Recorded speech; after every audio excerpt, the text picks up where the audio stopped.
네, 안녕하세요. 어슴새벽입니다.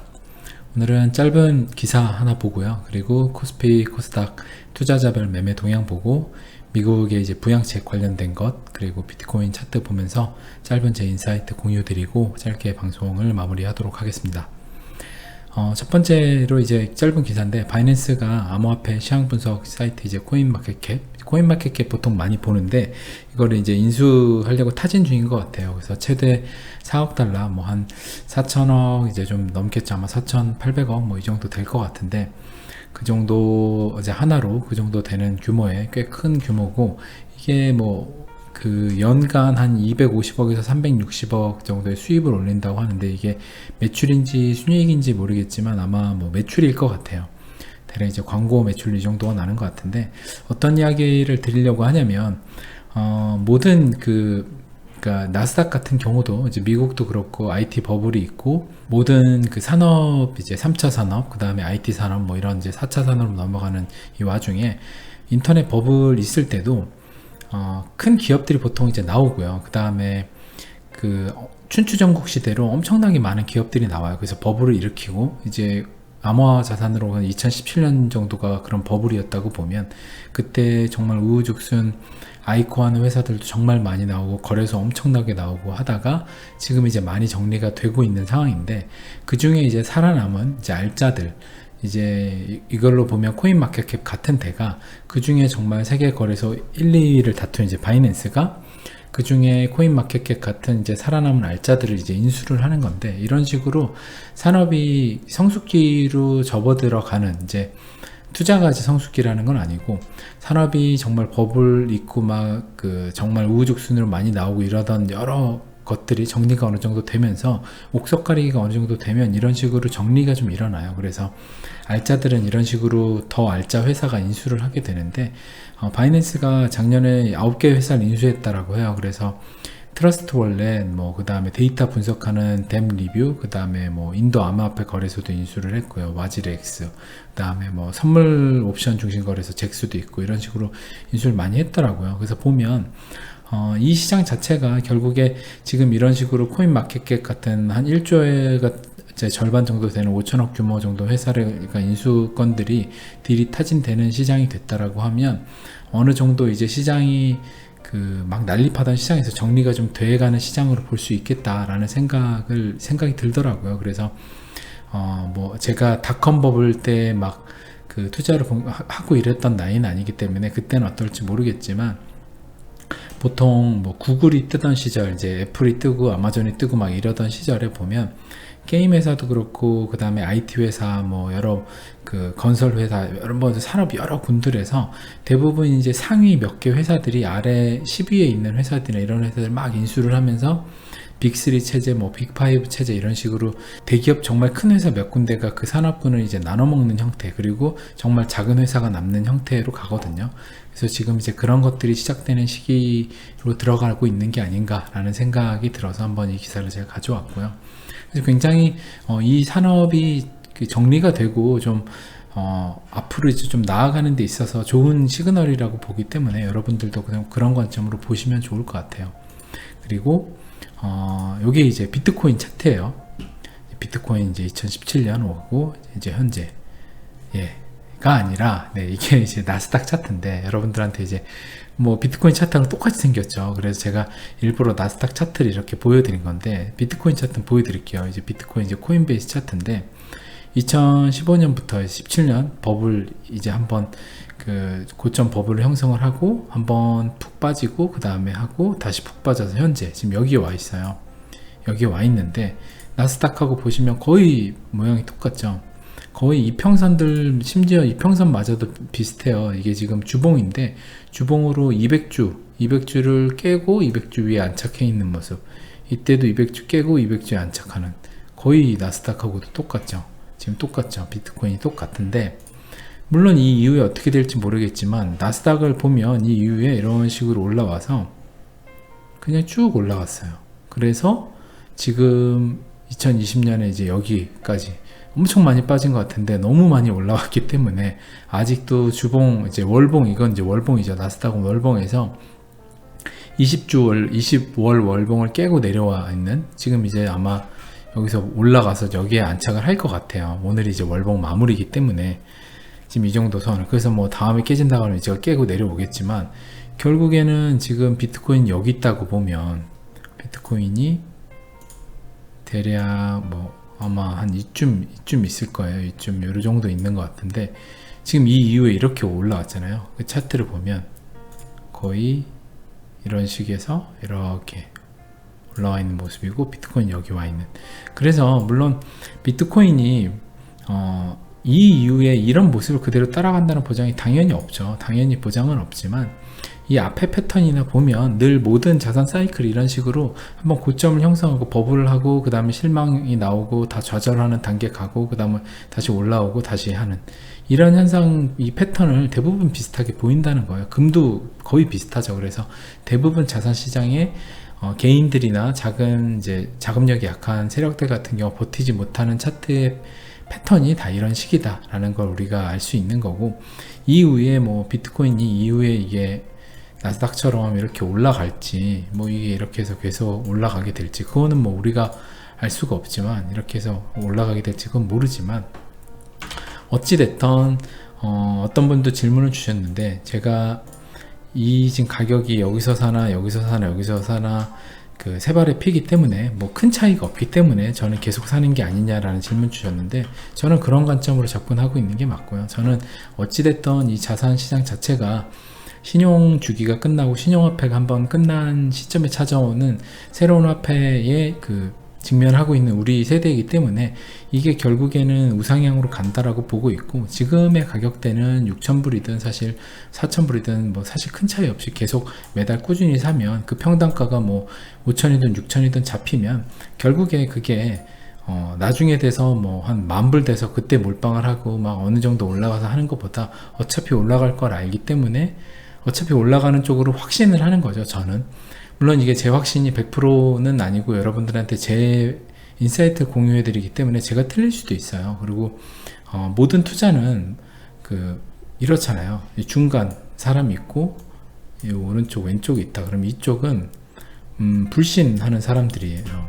암호자산은 불신하고 이거는 돈이 아니다 이제 하시는 분들, 그리고 여기는 이제 믿는 그냥 호라고 할게요. 좋다고 하는, 저는 이제 믿는 쪽. 저 같은 경우는 거의 이게 뭐 한 50이다 그러면 여기가 50이고 여기가 100이다라고 하면 저는 한 80쯤에는 와 있는 것 같아요. 8, 90에. 이런 사람들이 대부분 대다수 90%의 대중이 여기에 와 있죠. 불신. 그러면 사실상 확신을 50%밖에 못 갖는 분들이 많이 있을 거예요. 그러다 보니까 제 방송이나 여러 방송을 통해서 확신을 찾으시려고 자꾸 하시는데, 그런 분들 같은 경우는 자기가 50% 확신을 갖고 있다라고 하면 자기 자산에 투자 가능한 돈 중에, 그러니까 자기가 투자할 가능 여력 있는 돈 중에 50%만 암호자산에 투자를 하시고 50%는 현금으로 들고 계시는 게 본인이 확신하고 믿으시는 만큼만 딱 투자를 하는, 어떻게 보면 굉장히 건강한 투자인 거죠. 그래서 이런 관점으로도 한번 여러분들이 보실 필요가 있다. 저는 이쪽에 치우쳐서 방송을 하고 저는 이렇게 확신을 하지만, 이게 만약에 이쪽으로 세상이 변하지 않고 틀린다고 하면 이쪽에 많이 베팅하신 분들은 자산을 잃게 되는 거고, 만약에 이렇게 되면 이쪽은 당연히 자산 안 잃겠죠. 하지만 이쪽으로 된다고 하면 이 사람들은 기회를 잃는 거고요. 하지만 여기서 50%만 만약에 나는 반만 믿기 때문에 반만 내 투자 가능 여력 좀 반만 했다 하시면, 반은 안정성, 그래서 반은 이쪽에 베팅을 하시니까 수익. 그래서 어떻게 보면 진짜 고수들 같은 경우는 이런 식으로 분할을 하죠. 아무리 확신을 해도 절반 정도만 가져가는. 그래서 이건 뭐 투자 성향의 차이겠지만 여러분들한테 한 번쯤 이런 얘기를 좀 드리고 싶었고요. 그리고 이제 코스피랑 코스닥의 투자자별 매매 동향을 한번 좀 볼 텐데, 3개월치예요. 그래서 이번 사건 이후로의 어떻게 보면 데이터인데, 지금 웨이는 거의 지금 순매도가 양이 이 정도예요. 이게 15조인지 1.5조인지 아마 뭐 억 원이라고 하니까 뭐 1억, 10억, 100억, 1000, 그 다음에 1조, 15조네요.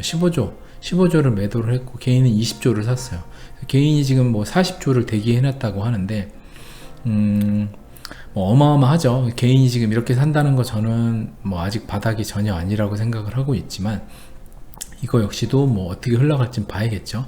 그래서 코스닥도 보면 코스닥도 똑같아요. 거의 뭐 3조, 그 다음에 여기는 1조. 코스닥은 사이즈가 작으니까 공이 하나가 이제 더 붙여서 이야기 드렸네요.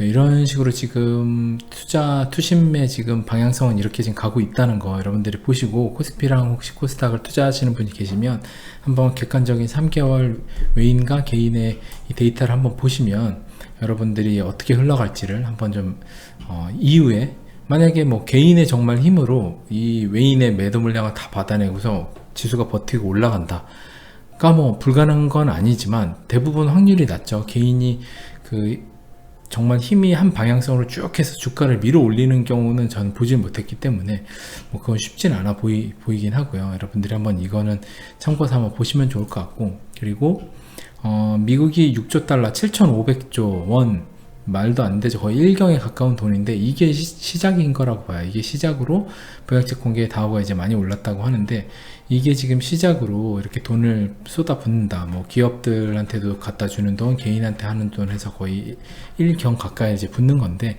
이거를 붓고 그 다음에 또 경기가 안 살아나고 지금 사태가 계속해서 심각해진다라고 하면 당연히 재난소득으로 또 돈을 줘야겠죠. 그러면 또 뭐 한 몇천조 풀어야 되고, 그 다음 또 기업들 중에 꼭 살려야만 하는 기업들, 그런 것들 또 살리려면 또 돈 몇천조 부어야 되고, 계속해서 반복인데, 그러면 그 돈들이 정말 무한정 생기는데 이게 과연 괜찮을 걸까?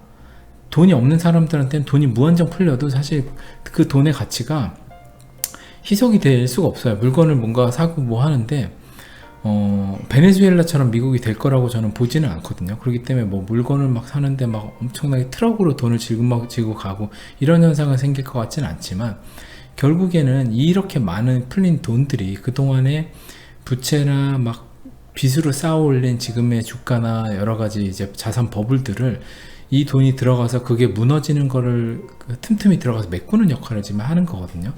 그러다 보면 돈을 이만큼 부어도 사실상 그 유동성이 해결이 안 되는 거예요. 그래서 앞으로의 사실 돈의 문제는 결국에 이 그동안 쌓아 올린 이 버블, 이거를 무너뜨리지 않기 위해서 돈을 공급하고 뭔가를 해야 되는데, 그러면 돈은 무제한이 공급이 되면서 이 유동성을 공급을 해야 되는데, 그 유동성 자체가 공급이 이게 과연 그 기존에 그냥 달러로 유동성을 공급을 했을 때 이들이 원하는 게 결국에 빅데이터의 시대에 돈을 개인들한테 줬어요. 그랬을 때 이 돈이 바로 뭐 어떤 물품을 사는데, 식료품 중에 뭘 사는데 돈이 얼마 가고, 이런 것들이 사실 디지털 화폐면 그 안에 트랜잭션 코드들만 몇 개 심어놔도 그 분류를 하면 정말 쉽게 데이터가 나오거든요. 그러면 그 데이터 가지고 정책을 어떻게 했을 때 돈이 어디로 움직이는지 보면 정책 쓰기가 너무 편하잖아요. 근데 현금 종이돈 그거 일단 안 되거든요, 데이터가. 그래서 결국에는 앞으로 재난소득이나 기본적으로 기본소득제로 가는 시대에 직면해 있는 우리들은 결국에 정부 이제 세력들이, 엘리트 그룹이 그런 대중들을 뭔가 효율적으로 관리하고 그 다음에 효율적으로 세상을 이끌어 나가는 것이라는 명분을 위해서 사실 돈을 어떻게 움직이고 빅데이터를 관리하기 쉬운 돈으로 바꾸는 게 그들에게 너무나 유리한 거예요. 근데 저는 아까도 이야기 드렸지만 제가 포지션이 저는 좀 긍정적으로 보고 있다고 이야기를 드렸잖아요. 당연히 이제 전 괜찮을 거다. 저는 이쪽에 위치하고 있다. 중간이고 여기는 불신이고 저는 이제 호 쪽이다라고 하면, 이런 앞으로의 시대가 기본소득제가 굉장히 양극화가 심해지고 이런 시대로 갈 텐데, 결국에 대중이 붕괴가 되면 안 되기 때문에, 그러면 그들의 돈 관리나 그들이 돈의 흐름을 어디를 쓰거나 관리를 하기 너무나 편한 건 당연히 감시체제가 되려면 디지털 돈을 선택을 해야 될 수밖에 없다. 그러면 우리가 고민해야 될 건, 우리가 투자하고 있는 비트코인, 뭐 이더, 리플 이런 것들이 디지털 화폐 시대에 살아남을 수 있는 코인의 역할을 할 수 있느냐를 우리가 보면 되는 거 아니에요.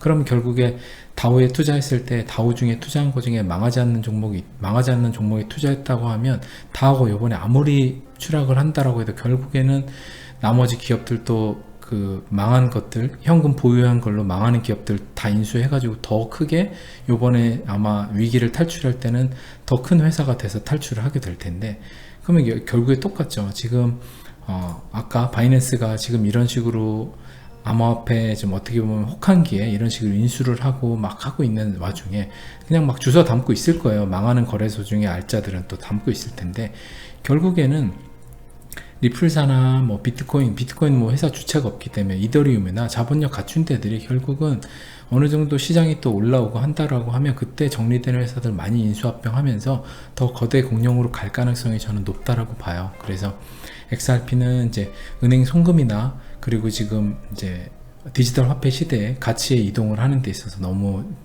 유동성을 편하게 해줄 수 있는 그런 여러 가지가 원래 태생부터 그렇기 때문에 그쪽으로 잘 성장하지 않을까, 이런 이제 제 나름의 확신을 갖고 있는 거기 때문에 여러분들도 여러분들만의 시나리오를 좀 생각을 해보시고 좀 객관적으로 여러분들 포지션이 나는 어디에 위치하고 있는가, 나는 지금 여긴가, 나는 확신도 있지만 아닐 수도 있다. 그렇다고 하면 요번에 어느 정도 올라와서 원금이 된다고 했을 때 본인의 그 자산을 어느 정도 현금화를 해서 원금에 정리를 해 두시는 것도 여러분들 포지션에 굉장히 좋은 그 효과를 가져올 수 있을 것 같아요. 투자할 때 스트레스 받지 마셔야 하니까요. 네, 오늘도 방송 여기까지 마치고요. 이번 주도 좋은 한 주 되시길 바라고, 또 빠른 시일 내에 좋은 방송으로 찾아오도록 하겠습니다. 감사합니다. 어슴새벽이었습니다.